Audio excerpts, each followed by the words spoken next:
The morning of November 27th, 1943. Batio Island, Tarawa Atoll. The stench of cordite still hung in the tropical air, mixing with the smell of burnt coconut palms and something far worse. 76 hours earlier, this speck of coral in the Gilbert Islands had been a fortress the Japanese commander boasted would take 1 million men 100 years to conquer. Now it was a graveyard. Nearly 6,400 men, Japanese, Korean laborers, and American Marines, had died on this strip of land barely larger than 300 football fields. But amid the wreckage and the rows of white crosses being hammered into coral sand, something extraordinary was already beginning. Men in faded dungarees and steel helmets, marked with a curious insignia, a fighting bee clutching both a rifle and a wrench, were swarming across what remained of the Japanese airstrip. They worked with a methodical intensity that seemed almost inhuman, dragging steel matting across bomb craters still warm from explosives, operating bulldozers around the bloated corpses of the enemy, and erecting fuel storage tanks while occasional sniper fire still cracked from the island's interior. If you're enjoying this deep dive into the story, hit the subscribe button and let us know in the comments from where in the world you are watching from today. These were not combat engineers. They were the United States Navy construction battalions, the Seabees, and in 15 hours they would accomplish something that would fundamentally alter how the German High Command understood the war they were fighting. They would take an airfield that Japanese engineers had spent months building, that Marine artillery had spent days destroying, and they would make it operational again before the sun set twice. Not repaired, not partially functional, fully operational, capable of receiving fighter aircraft that would extend American air power 300 miles deeper into the Japanese defensive perimeter. This was not supposed to be possible. Every military engineering manual, every logistics textbook, every operational planning document produced by the world's major powers agreed on one fundamental truth. Airfield construction was measured in weeks and months, not hours and days. The Germans knew this. They had built some of the most sophisticated military infrastructure in Europe, massive concrete runways and elaborate support facilities that took construction battalions months to complete. Their engineers were methodical, their planning meticulous, their execution precise. But the Seabees operated according to different rules entirely. Rules that German intelligence officers, even as they compiled reports on American military capabilities, struggled to comprehend. Rules that would eventually force a terrible recognition among those who had been taught that German engineering represented the pinnacle of industrial civilization. The story of why the traitor Germans came to hate the Seabees more than they feared, American combat engineers, begins not on a Pacific island, but in the frozen waters off Wake Atoll, 2 weeks after Pearl Harbor. December 23, 1941. Wake Island fell to Japanese forces after a desperate 2-week defense. Among those captured were more than 1,200 civilian construction workers, employees of the Morrison-Knudsen Company, who had been building airfield facilities for the Navy. Under international law, these civilians had no right to resist military attack. To do so classified them as guerrillas, subject to summary execution. 98 of these men were eventually executed by their Japanese captors. Many others died in captivity, working as slave labor in conditions that violated every provision of the Geneva Convention. But they died not as soldiers, they had no such protection. They died as civilians caught in a war zone, working on military infrastructure because the United States Navy had no military construction force of its own. This catastrophe forced an immediate re-evaluation. Rear Admiral Ben Morrell, chief of the Bureau of Yards and Docks, had been advocating for militarized construction battalions since the 1930s. Wake Island proved his point with brutal clarity. On December 28, 1941, 5 days after Wake's fall, Morrell formally requested authorization to form naval construction battalions. On January 5, 1942, he received approval to recruit men from the construction trades for a naval construction regiment composed of 3 battalions. These were not to be typical military units. Morrell's vision was radical. Take America's most skilled tradesmen, the men who had built Boulder Dam, the national highway system, New York's skyscrapers put them in uniform, train them to fight, and deploy them anywhere, under any conditions, to build whatever the fleet required. To obtain these men, the Navy waived its standard age restrictions. Men could enlist up to age 50. Several who somehow slipped through were later discovered to be past 60. They were given rank and pay based on their civilian expertise, making the Seabees the highest-paid group in the United States military. A master carpenter with 20 years of experience didn't start as a seaman recruit. He came in as a chief petty officer, outranking men who had spent a decade in the regular Navy. The first 60 battalions had an average age of 37. These were not boys fresh from training camp. They were men who knew how to read blueprints, operate heavy machinery, and solve the 1,000 practical problems that arise when trying to build something in an environment actively trying to kill you. The motto Admiral Morrill gave them was Latin, construimus, batuimus, we build, we fight. But the unofficial motto that would eventually define them was simpler, and in its blunt confidence, more revealing, can do. The German military, meanwhile, operated according to an entirely different philosophy of military construction. The Luftwaffe's approach to airfield development was methodical and thorough. When they decided to expand an existing facility or build a new one, they planned for permanence. The airfield at Juvincourt in France, for example, was vastly expanded under Luftwaffe control, with 3 concrete runways, the longest 6,500 feet connected by an enclosing perimeter taxiway, a large concrete control tower, permanent concrete structures for support facilities, and barracks dispersed in wooded areas away from the airfield itself. A railroad spur was constructed to haul supplies and equipment. This was engineering in the German tradition, comprehensive, durable, designed to last. Construction battalions from the Reichsarbeitsdienst, the Reich Labour Service, worked methodically, pouring proper foundations, ensuring adequate drainage, building structures that could withstand years of heavy use. In 1942, 56 RAD companies served with the Luftwaffe in the West as airfield construction troops. Their work was measured in months, sometimes an entire construction season for a major facility. This made perfect sense according to the German understanding of modern warfare. An airfield was strategic infrastructure. It should be built to the same standards as a bridge or a railway station, solid, permanent, engineered to specification. Shortcuts led to maintenance problems, operational failures, vulnerabilities that could be exploited. The Seabees, by contrast, built for next week. Not next year. Next week. Their first major test came at Espiritu Santo in the New Hebrides, July 1942.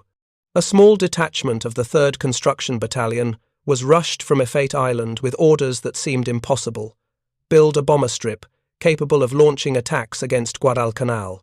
Do it fast enough that the Japanese couldn't complete their own airfield first. The men arrived at Turtle Bay on July 8th to find nothing but jungle.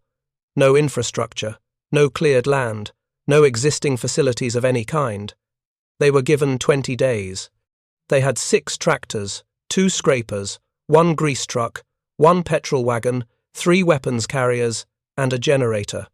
To put this in perspective, a typical American airfield construction project in the continental United States, with full logistics support, no enemy interference, and favorable conditions, took several months. The Seabees went to work. They worked in shifts that made mockery of the 8-hour day. They worked through tropical downpours that turned the clearing into a swamp.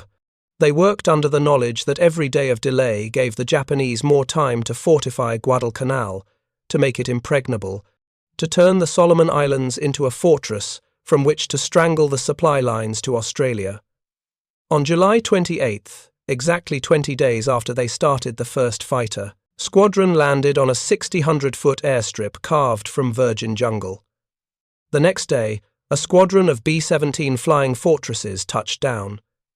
The airfield was operational, not partially complete, not marginally functional, fully operational, capable of supporting the strategic bombing campaign that would help secure Guadalcanal.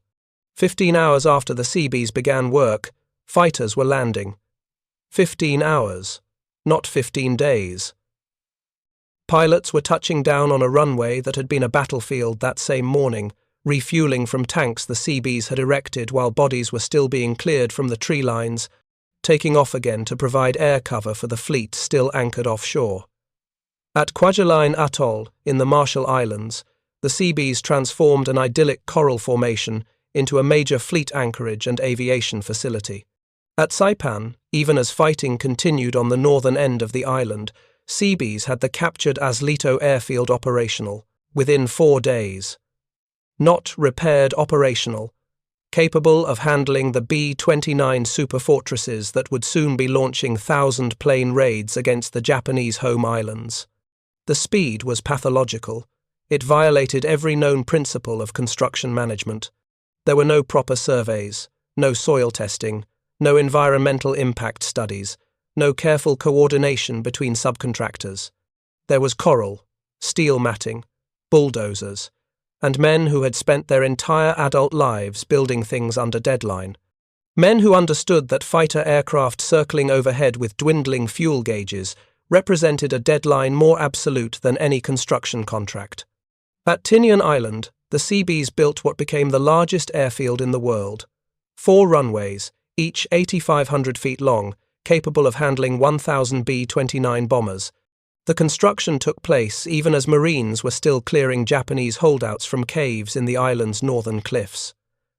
By July 1945, Tinian's runways were launching the bombing missions that would culminate in the atomic attacks on Hiroshima and Nagasaki. The uranium components for the Little Boy bomb were unloaded from the USS Indianapolis by Seabees, stored under Seabee Guard, and loaded onto the Enola Gay with Seabee assistance. But the Pacific was only half the story. Because while the Seabees were building at impossible speed across thousands of miles of ocean, they were also doing something else, something that would eventually reach German ears in ways that could not be dismissed as propaganda. They were being captured. The first Seabees to reach Europe landed in North Africa with the initial assault troops in November 1942. As Allied forces pushed east toward Tunisia and the Africa Corps, construction battalions built staging areas, training facilities, and a huge naval air station at Port Lyautey in Morocco. The work continued through Italy, Anzio, Sicily, Salerno, and culminated in the preparations for Normandy. For the invasion of Normandy, Seabees built massive pontoon causeways, assembled sections of the Mulberry artificial harbours, and prepared the infrastructure that would support the largest amphibious invasion in history.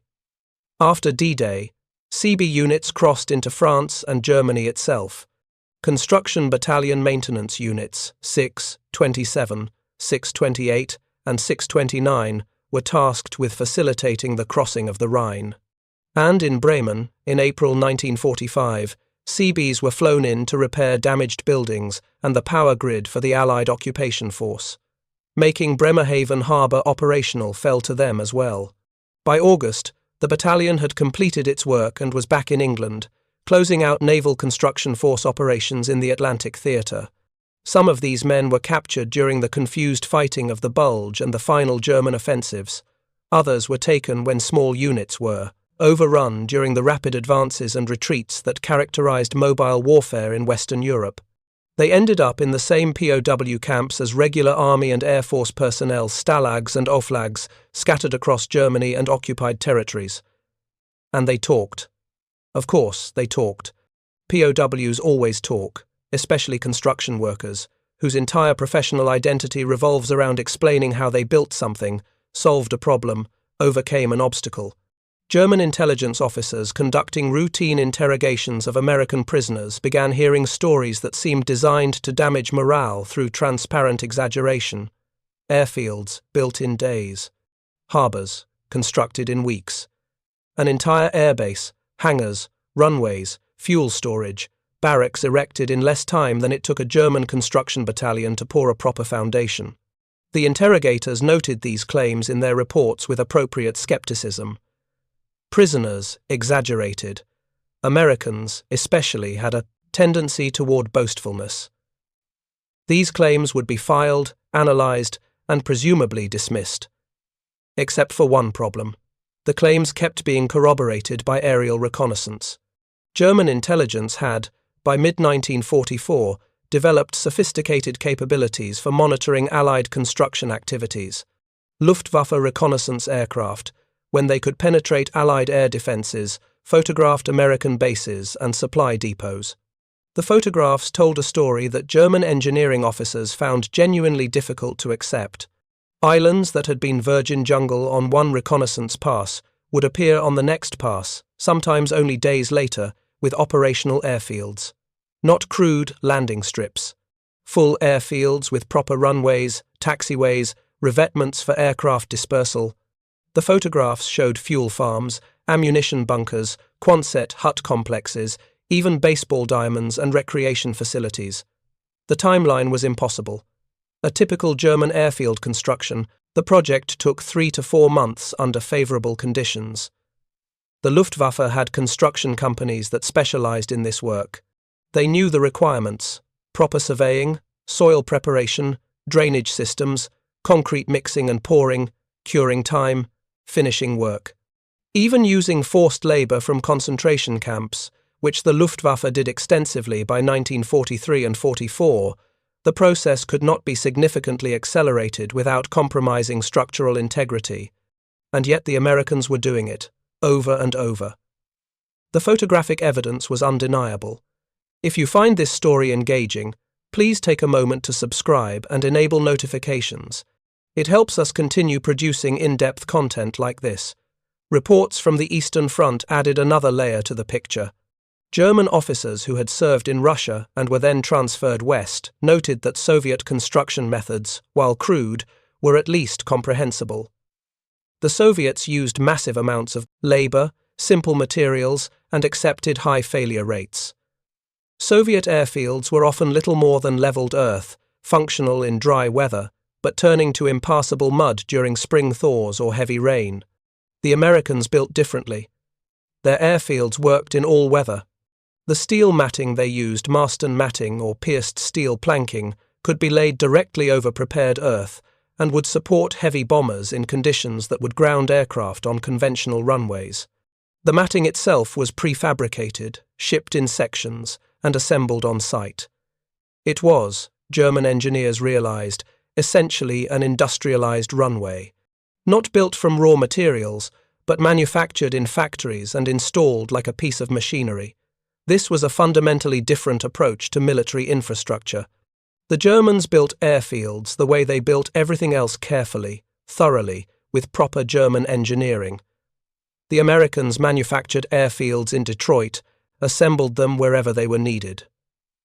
The implications were staggering, because if the Americans could industrialize runway construction, what else could they industrialize?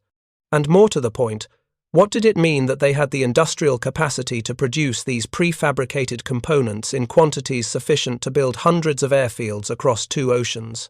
By late 1944, German intelligence assessments began to shift. The initial dismissal of Seabees capabilities gave way to a grudging acknowledgement, then to something approaching alarm.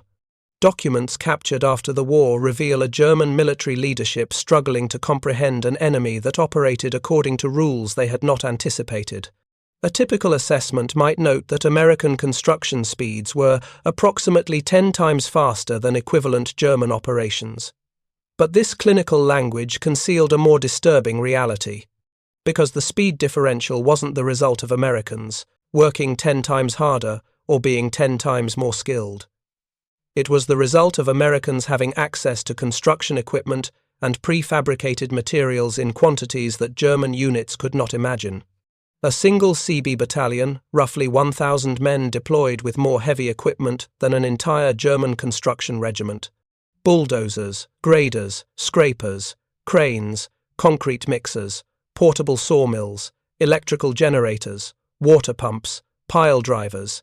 The equipment list read like an industrial catalogue, and all of this equipment was maintained, fueled, and supplied through a logistics system that never seemed to break down, never ran short of spare parts, never left men sitting idle for lack of materials. German construction units, by contrast, made do with what they could scrounge. By 1944, fuel shortages meant that heavy equipment often sat unused. Spare parts were cannibalized from damaged machines. Horses and forced labor replaced mechanization. The vaunted German war machine was literally being outbuilt by an enemy that treated construction equipment the way Germany treated: rifle ammunition, disposable, abundant, always available. The German soldiers, captured by American forces and sent to POW camps in the United States, experienced this industrial disparity in ways that were almost psychologically damaging. They were shipped across the Atlantic in Liberty ships vessels that American shipyards were producing at a rate of 3 per day. 3 ocean-going cargo vessels every single day. German U-boats were sinking them as fast as they could, and it made no difference. The Americans just built more.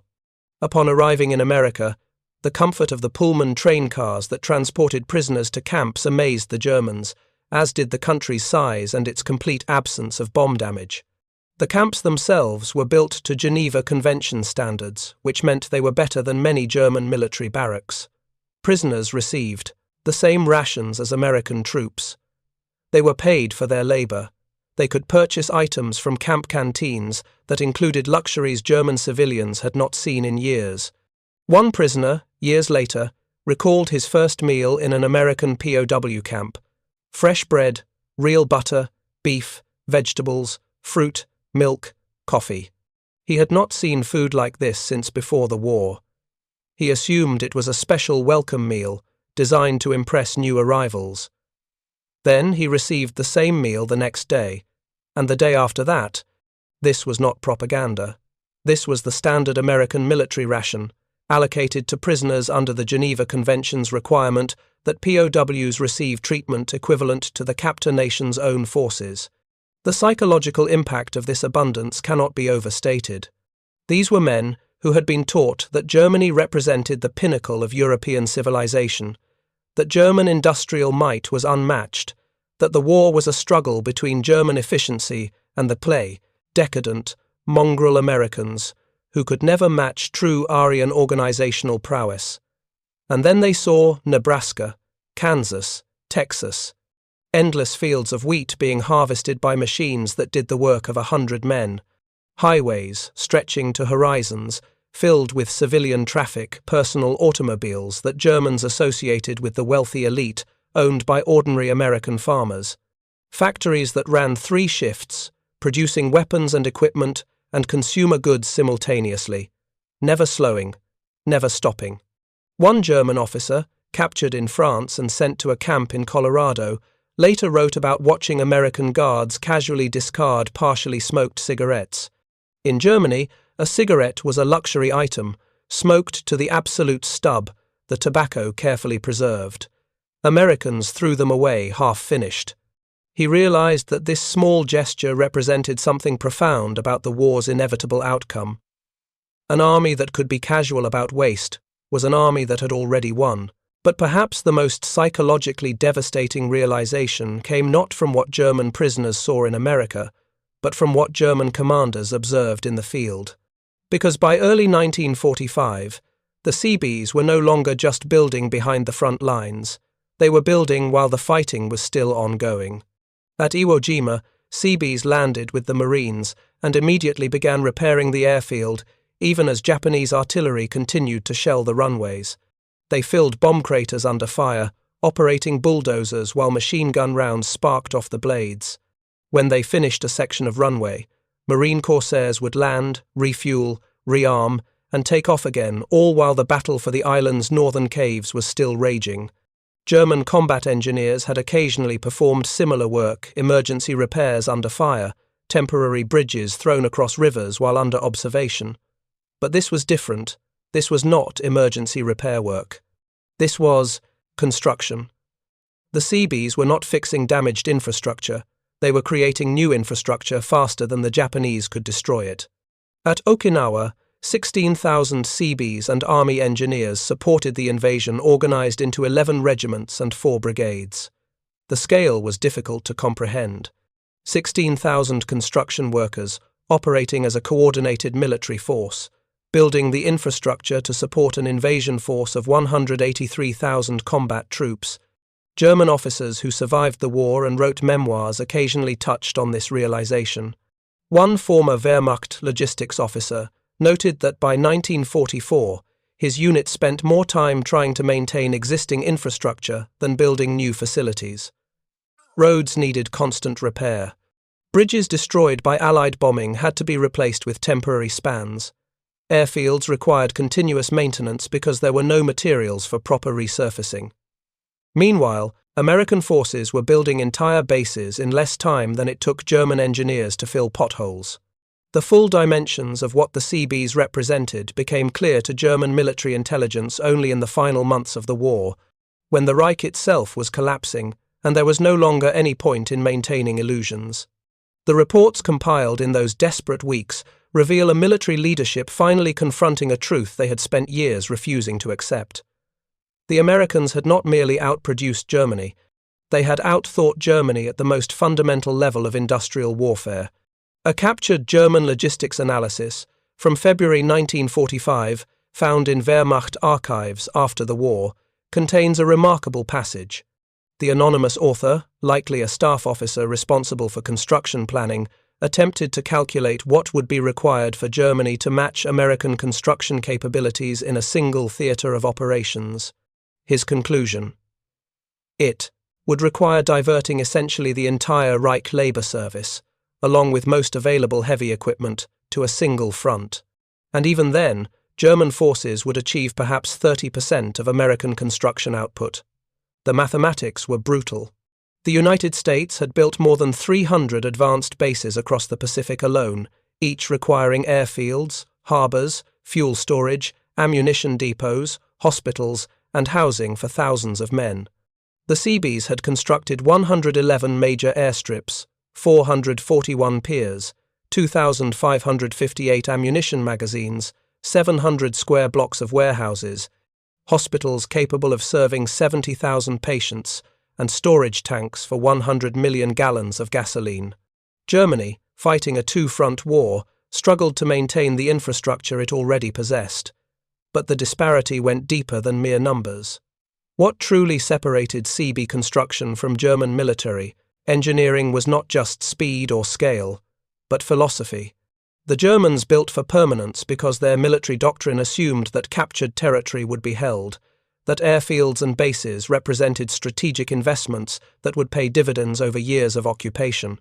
The Americans built for next month because their military doctrine assumed continuous forward momentum. An airfield didn't need to last 10 years.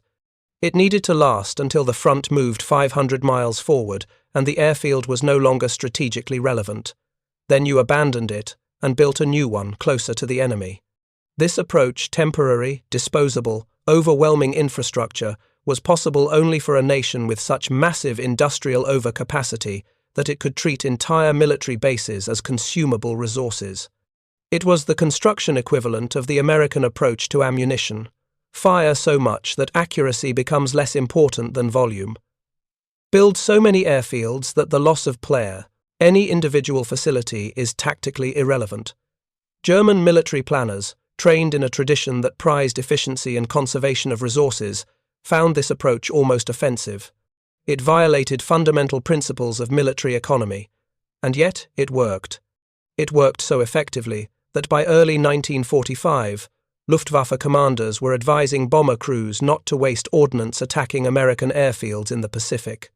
The Americans would simply repair the damage overnight.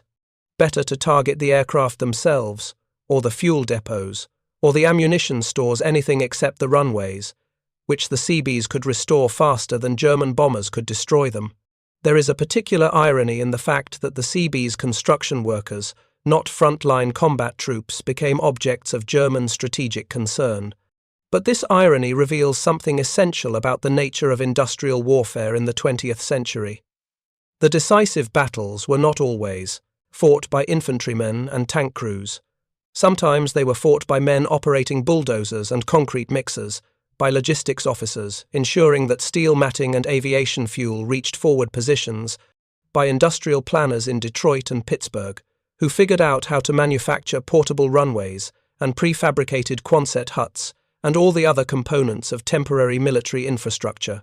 Germany lost World War II in many different ways, on many different fronts. The failure to capture Moscow, the catastrophe at Stalingrad, the inability to achieve air superiority over Britain, the failure to intercept Allied convoys in the Atlantic. Each of these represented a distinct military failure with its own causes and consequences.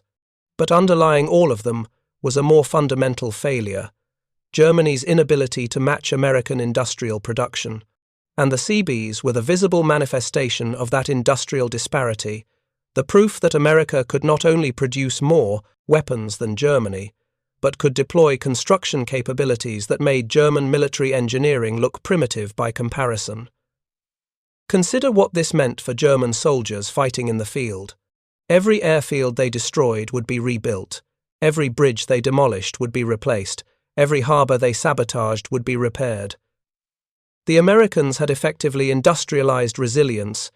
Their logistics system could absorb damage that would cripple a German offensive and keep functioning without significant degradation. This was not the war Germany had prepared to fight.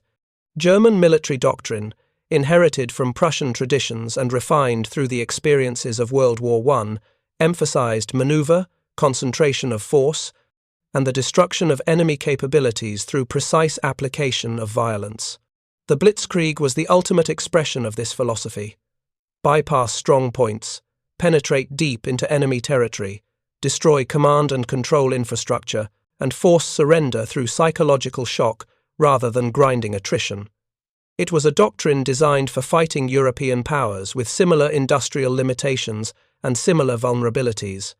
It was not designed for fighting an enemy that could lose 1,000 aircraft and replace them in a week, that could build a strategic bomber fleet larger than the entire Luftwaffe, that could deploy construction battalions capable of building airfields faster than they could be destroyed. The Seabees represented something genuinely new in warfare: construction as a weapon system. Not infrastructure built to support combat operations, but infrastructure built so quickly and in such overwhelming quantity that the enemy's ability to destroy it became strategically irrelevant. After the war, when American forces occupied Germany and began the complex process of reconstruction, German engineers worked alongside Seabee units on various projects. These interactions produced their own small revelations. A German engineer, trained at a prestigious technical university, might spend weeks carefully planning a bridge reconstruction, calculating load capacities, designing proper foundations, ensuring the structure would last decades. A Seabee chief petty officer, who had spent 30 years building bridges in civilian life, would look at the same project and design something that would last 5 years, but could be built in a tenth of the time with half the materials. Both approaches were valid. Both represented genuine engineering expertise, but they reflected fundamentally different contexts. The German engineer was building for a nation that needed to conserve resources, that had to make every project count because there might not be opportunity for a second attempt. The Seabee was building for a nation that could afford to rebuild, that had so much industrial capacity that temporary solutions were often more efficient than permanent ones. This difference in context, this gulf between scarcity and abundance, explained much of why Germany lost and America won.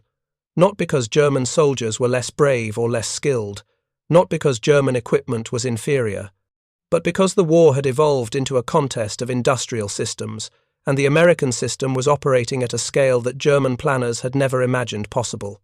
The tragedy, from the German perspective, was that this truth became undeniable only after millions had died fighting a war whose outcome was determined not by battlefield heroics, but by production statistics. By the time German commanders fully understood what the Seabees represented, what American industrial capacity truly meant, it was far too late to matter. There is a moment, captured in a post-war interview with a former German intelligence officer, that encapsulates the delayed recognition of what the Seabees signified. The officer, whose name was not recorded, was asked when he first realized Germany would lose the war. He didn't mention Stalingrad or the Normandy invasion or the fall of Berlin. He mentioned a reconnaissance photograph from Tinian Island, taken in late 1944. The photograph showed the largest airfield complex in the world, 4 parallel runways, each more than 8,000 feet long, with hard stands for over 1,000 heavy bombers. The photograph had been taken from high altitude, probably by one of the last German long-range reconnaissance aircraft still operating in the Pacific Theater. The officer had studied the photograph and done some basic calculations. The amount of construction required earth-moving, grading, drainage, runway laying, taxiway construction, fuel infrastructure. Ammunition storage represented roughly 2 years of work for a German construction regiment, assuming ideal conditions and unlimited resources. The Americans had built it in less than 6 months, while fighting was still ongoing on other parts of the island. And they had done this not on their own territory, not with access to existing industrial infrastructure, but on a tiny island 4,000 miles from their nearest major base, supplied entirely by ship. The officer realized that Germany was not fighting a military force. They were fighting an industrial empire that could project construction capabilities across oceans, that could build major strategic installations in less time than it took Germany to repair bomb damage to existing facilities. "I knew then," he said, "that we were not losing. We had already lost. We simply didn't know it yet." The story of the Seabees and German reactions to American construction capabilities is, ultimately, a story about the limits of will and courage in industrial warfare. Germany never lacked for brave soldiers or skilled commanders or tactical brilliance. What it lacked was the industrial base to sustain a long war against enemies who could outproduce it by orders of magnitude. The Japanese made a similar miscalculation. They assumed that American will would break after sufficient casualties, that democracy was too weak to sustain a prolonged conflict, that the racial and ethnic divisions within American society would prevent unified effort. But American industrial capacity rendered these assumptions irrelevant. The United States could absorb horrific casualties and keep fighting because replacements were always available. It could lose ships and aircraft in quantities that would cripple any other nation and simply build more. The Seabees were the perfect symbol of this industrial dominance. They were not elite troops. They were middle-aged construction workers who had been given uniforms and minimal military training. Many had never fired a weapon before joining the Navy. They were, by traditional military standards, barely soldiers at all. And yet they were more strategically valuable than entire armored divisions, because they could extend American power projection in ways that combat forces alone could never achieve. Every airfield they built put enemy territory within bomber range. Every harbour they constructed allowed the fleet to operate further from home bases. Every camp, warehouse, and hospital they erected reduced the logistics burden on combat formations. The Germans came to hate the Seabees not because they were fierce fighters, though many fought when necessary, but because they represented an enemy whose power lay not in martial prowess, but in industrial capacity. An enemy that could be hurt but never truly stopped. An enemy that built faster than Germany could destroy, that replaced losses faster than those losses could be inflicted, that operated according to principles of material abundance rather than careful conservation.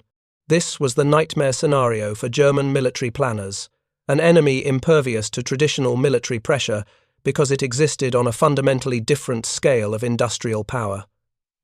The Seabees, working under fire, to repair runways at Tarawa, building airfields in the shadow of Mount Suribachi while Marines were still dying on Iwo Jima's beaches, constructing the bases from which B-29s would burn Japanese cities. These construction workers in Navy uniforms were proof that the war had become something Germany was structurally incapable of winning. In the final accounting, the United States Navy construction battalions built something more than airfields and harbors. They built the infrastructure of American victory, the physical foundation upon which military success rested. They did it with bulldozers instead of rifles, with concrete instead of bullets, with steel matting instead of artillery. And they did it so quickly, so efficiently, and in such overwhelming quantity that the enemy's most sophisticated military engineers could only watch in a mixture of disbelief and grudging recognition. The Seabees had revealed a fundamental truth about industrial warfare. Sometimes the most dangerous enemy is not the man with the biggest gun, but the man with the biggest construction company. That truth, understood too late by Germany and Japan, reshaped how nations thought about military power. Victory belonged not just to those who could fight most fiercely, but to those who could build most rapidly. Not to those who conserved resources most efficiently, but to those who commanded such massive industrial capacity that efficiency became less important than speed and scale. The Seabees embodied this transformation. They were the men who built the road to Tokyo and Berlin, not through combat, but through construction. And in doing so, they proved that in total war, the bulldozer can be as decisive as the bomber, the construction crane as important as the tank, and the men who build as critical as the men who fight. Thank you for watching. For more detailed historical breakdowns, check out the other videos on your screen now, and don't forget to subscribe.